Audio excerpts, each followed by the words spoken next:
મિત્રો જૂનાગઢ મહાશિવરાત્રિનો મેળો અને બધા મીડિયાવાળા મિત્રો 4-5 કિલોમીટર ચાલીને આવી અને થાકી અને અહીંયા બેઠા છે. જય ગિરનારી. જય ગિરનારી. સંદીપભાઈ, મયુરભાઈ, ભાવેશભાઈ, જુઓ તમે પબ્લિક જુઓ. ખાલી બપોરનો સમય છે, આમ તો રાત્રિનો સમય થશે પછી વધારે મજા આવશે થોડી.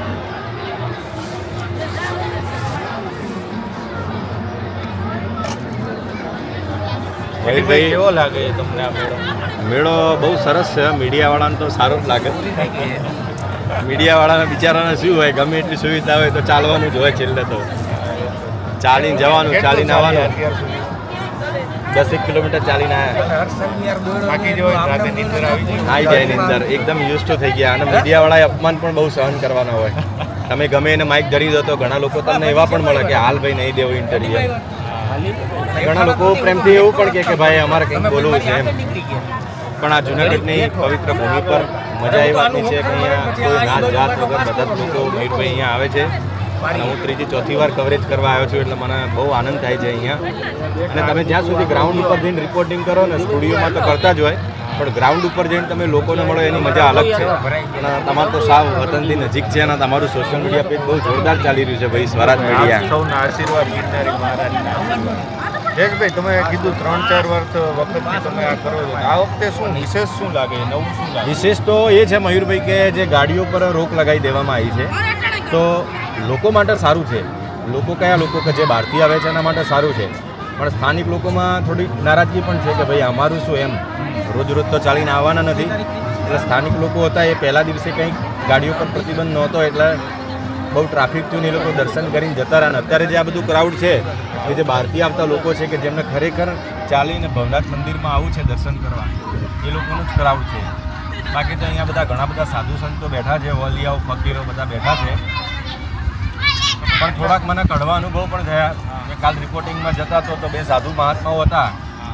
તો અહીંયા શું છે કે જે સારું છે એની સાથે થોડુંક એવું પણ છે કે હવે તમે નક્કી ના કરી શકો કે અસલી છે નકલી છે. તો એ નશાની હાલતમાં તલવાર ફેરવતા જતા હતા. તો ઘણા બધા પ્રોબ્લેમ છે, પણ આપણે ઓલવેઝ પોઝિટિવ વસ્તુઓને પહેલાં આપણે પ્રાધાન્ય આપીએ છીએ કે એને બેસ્ટ કેવી રીતે કરી શકાય. કારણ કે નેગેટિવિટી તો બધી જગ્યાએ છે. પણ તમે જુઓ અખંડ ભંડારા ચાલે છે, કોઈ નામ નથી પૂછતું, સરનામું નથી પૂછતું, ખાલી બસ આવો જય ગિરનારી બોલો અને જમવા બેસી જાઓ.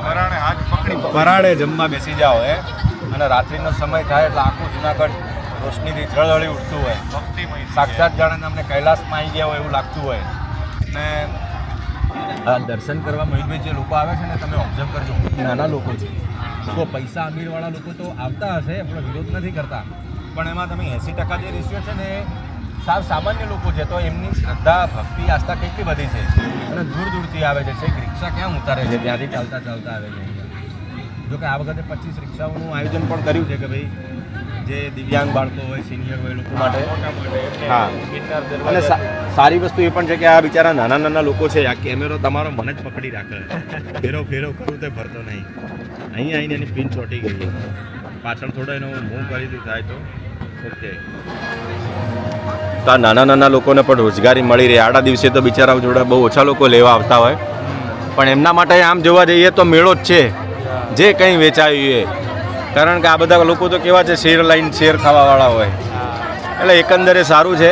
આ તો આમ તો મેળો એટલે કેવું મયુરભાઈ કે આપણે તો મન મળે ત્યાં મેળો.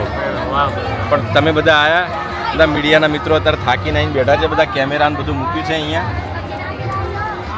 ખરેખર લોકોને એવું હોય કે પત્રકારો છે તો એને તો જલસા હશે, પરંતુ ખરેખર સાચું આમ કેવું લાગે છે, કારણ કે થાક તમને એટલો લાગે, ચાલવું પડે. એટલે આમાં મયુરભાઈ કેવું હોય, કોઈ માણસનો વાંક નહીં, કારણ કે માણસની પ્રકૃતિ જ એવું છે કે બીજાની થાળીમાં પીરસેલું ઓલવેજ એને સ્વાદિષ્ટ દેખાય, પણ ઘાયલની ગતિ ઘાયલ જ જાણતા હોય. જેને જીવનમાં ઘા સહન કર્યા હોય એને જ ખબર હોય બધી.